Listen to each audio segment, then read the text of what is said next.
ഒരുമിച്ച് വിനോദയാത്രയ്ക്ക് പോയവർ, എല്ലാ കാര്യത്തിനും ഒരുമിച്ചുള്ളവർ, വർഷങ്ങളായി ഒരുമിച്ച് ജോലി ചെയ്യുന്നവർ, ഒരുമിച്ച് ആഹാരം കഴിക്കുന്നവർ, ഒരു ദിവസത്തിൻ്റെ ഭൂരിഭാഗം സമയവും ഒരുമിച്ച് ചിലവഴിക്കുന്നവർ, അവർക്കൊക്കെ ഈ യാത്ര ഒരു ദുരന്തമായി മാറുന്ന ഏറ്റവും ദുഃഖകരമായ ഒരു സാഹചര്യം. അത് സഹപ്രവർത്തകർക്ക്, നാട്ടുകാർക്ക്, രക്ഷിതാക്കൾക്ക് സഹിക്കുന്നതിനപ്പുറമാണ്. ദൃശ്യങ്ങൾ കാണുന്നത് അവരുടെ ചിത്രങ്ങളാണ്. അനുമോദ, ഇനി ആ സ്കൂളിൽ അവശേഷിക്കുന്നത് 3-4 ജീവനക്കാർ മാത്രം.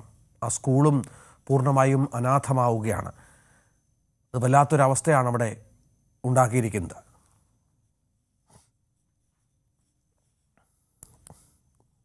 തീർച്ചയായും ഈ ഒരു നാട്ടിലെ പ്രാഥമിക വിദ്യാലയമാണ്, LP സ്കൂളാണ്. ആ സ്കൂളിൽ ഇനി ശേഷിക്കുന്നത് കേവലം 3 അധ്യാപകർ മാത്രമാണ് എന്നുള്ളതാണ് നടുക്കുന്ന ഒരു യാഥാർത്ഥ്യം. എങ്ങനെ ഈ ഒരു പ്രതിസന്ധി അവർ മറികടക്കുമെന്നതിന് ഉത്തരമില്ല.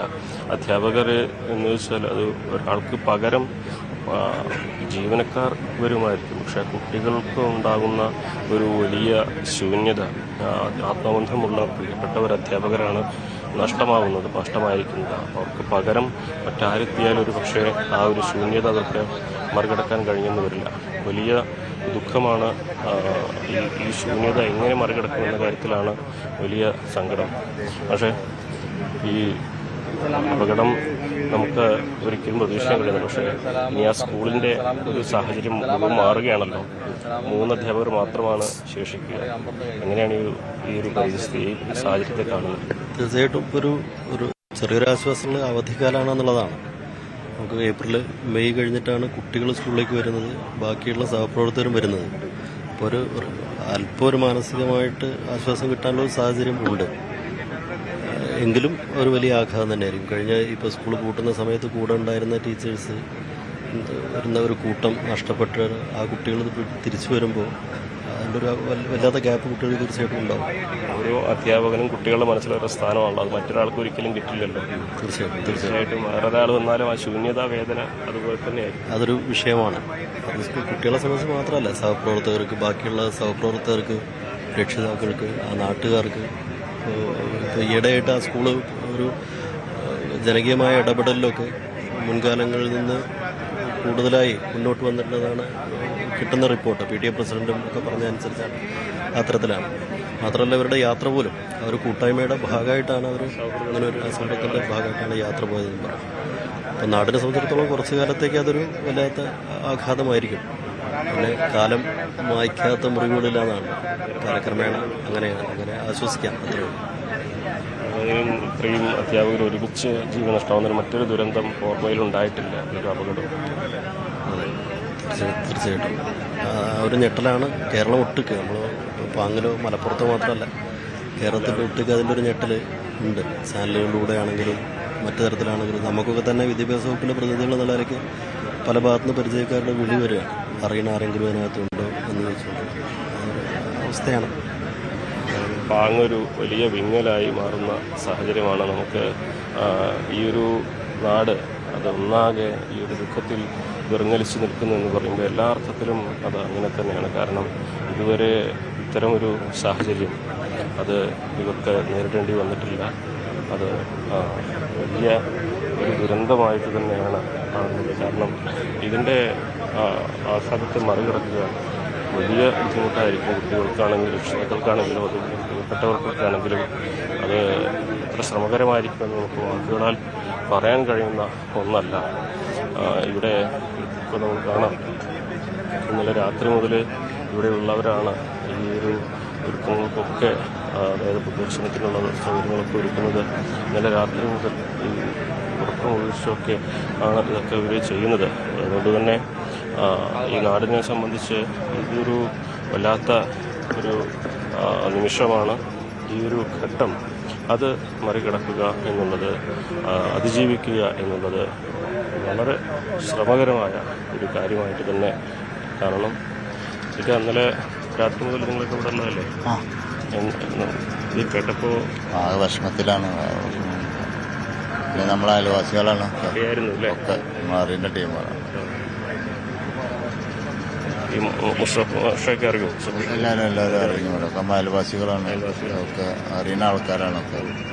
അടുത്താൾ ഒരു കുടിയിരുന്നിട്ട് ഇപ്പോൾ ഒരു മാസം കുടിയിരുന്നിട്ട് കാഴ്ച പരിമിതി അതിജീവിച്ചുകൊണ്ട് ജീവിച്ചു പോയിരുന്നു. കുടിയിരുന്നിട്ട് ഇപ്പോൾ രണ്ട് 3 ദിവസമായിട്ടുള്ളൂ. അതാണ് സുഖം. പിന്നെ അവർക്ക് കണ്ണും കാണൂല.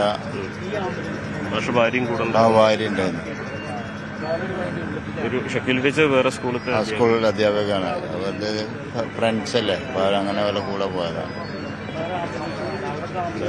എല്ലാവർക്കും വലിയ ദുഃഖമാണ്. കേട്ടപ്പോൾ മുതൽ വല്ലാത്തൊരു സങ്കടമായിരിക്കും അല്ലേ? അറിയുന്നവരാണോ അധ്യാപകരൊക്കെ? അറിയാം. നാട്ടുകാർ ചേട്ടാ നിങ്ങളൊക്കെ വിടുത്തുകാരാണോ? ഒക്കെ പാങ്ങുകാരാണോ നിങ്ങളൊക്കെ? അതിൽ റംല എന്ന് പറയുന്ന ടീച്ചർ എൻ്റെ വീട്ടിലെ തൊട്ടടുത്ത വീട്ടാണ്. എൻ്റെ കൂട്ടുകാരൻ്റെ ഭാര്യയും കൂടിയാണ്. തൊട്ടടുത്ത വീട്ടുകാർ അറിയുന്നവരാണ്. പിന്നെ അവർ ഫാമിലി തന്നെ നമ്മൾ അറിയുന്നവരാണ്. വീട്ടിലെ ഫാമിലി തന്നെ നമ്മൾ അറിയുന്നവരാണ്, നമ്മൾ അടുത്തുള്ളവരാണ്. അവര് എങ്ങനെ ഉൾക്കൊള്ളാൻ കഴിയുന്നു? ഇത് മറ്റേ ഒരു മോനെ പുറത്താണുള്ളത്. പിന്നെ 2 കുട്ടികൾ അവിടെ, ഒരാൺകുട്ടി പെൺകുട്ടി. അവർ വേറെ ഇവിടെ കോഴിക്കോട് ഭാഗത്തൂടെ പഠിച്ചുകൊണ്ടിരിക്കുകയാണ്. എന്താ ചെയ്യുക, നമ്മൾ വിധിയല്ലേ, നമ്മൾ ഉൾക്കൊള്ളല്ലേ കഴിയും. പിന്നെ അത്ര ചെറിയ മക്കളല്ല, കുറച്ച് ഇത് തൻ്റെ അവിടെ കായ മക്കളാണ്. പിന്നെ അവർ ഉൾക്കൊള്ളാണ്, നിവൃത്തിയുള്ളൂ. നിവൃത്തിയില്ല. എവിടുത്തുകാരനാണോ? പാങ്ങാണോ? അറിയുന്നവരാണ്. തൊട്ടയൽ വർഷങ്ങളൊക്കെയാണ് കാണുന്നവരാണ്. പക്ഷെ ദുഃഖം കൊണ്ട് എന്താ പറയേണ്ടതെന്നുള്ള അറിയാത്ത രീതിയിലാണ് ഇപ്പോൾ നമ്മളെ കുട്ടികളെ പഠിപ്പിച്ചിരുന്നത്. നമ്മുടെ പേരെ കുട്ടികളെ മുഴുവൻ ഈ ടീച്ചർമാരെ പഠിപ്പിച്ചിട്ടുണ്ട്. അപ്പോൾ അതുകൊണ്ട് ദുഃഖത്തിൻ്റെ ഞങ്ങളൊക്കെ പഠിച്ച സ്കൂൾ കൂടിയാണ്. കുറേ മുമ്പ് ഞാനൊക്കെ സ്കൂളിൽ 2ാം ക്ലാസ് വരെയൊക്കെ പഠിച്ച വ്യക്തിയാണ്. അങ്ങനെ സ്കൂളുമായിട്ട് ബന്ധമുണ്ട്, ഈ ഫാമിലിയായിട്ട്, ഈ ടീച്ചർമാരുമായിട്ട് ബന്ധമുണ്ട്. പിന്നെ എൻ്റെ ഒരു വലിയ മോൻ്റെ മോള് ഭാര്യ അവിടെ കുറച്ച് ഒരു 6-7 മാസം ഡെയിലി വേസിന് പഠിപ്പിക്കുകയും ചെയ്തിട്ടുണ്ട്. സ്കൂളായിട്ട് ഒരുപാട് ബന്ധമാണ്. താങ്ങാൻ കഴിയാത്തൊരു ദുരന്തമായിപ്പോയി.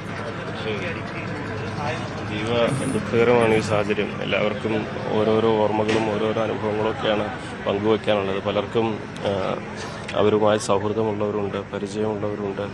അങ്ങനെ തിരിച്ചും വ്യക്തിബന്ധങ്ങളൊന്നും നമുക്ക് ഒരിക്കലും പറയാൻ കഴിയില്ല. ഇവർക്ക് എത്രമാത്രം വേദനയുണ്ട്, എത്രമാത്രം വേദനയിലാണ്, എത്രമാത്രം ഈ ഒരു നിമിഷത്തെ അതിജീവിക്കുക അത്ര എളുപ്പമല്ല. പലരും വിങ്ങി പൊട്ടുന്നുണ്ട്. ഇനി ഈ മൃതദേഹങ്ങൾ ഇവിടേക്ക് എത്തുന്ന ഒരു സമയം നമ്മളെ സംബന്ധിച്ചവർക്ക് ഒട്ടേറെ ദുരന്തങ്ങൾ നമ്മൾ കണ്ടിട്ടും റിപ്പോർട്ട് ചെയ്തിട്ടുമുണ്ടെങ്കിൽ പോലും ഇത് എങ്ങനെയാകും ആ നിമിഷം എന്നുള്ളത് സത്യത്തിൽ ഒരിക്കലും പറയാനാകില്ല. കണ്ണീരിൽ കുതിർന്നു നിൽക്കുകയാണ് ഈ ഒരു സ്കൂളും പരിസരവും നാടും ഒന്നാകെ. രഞ്ജിത്ത്,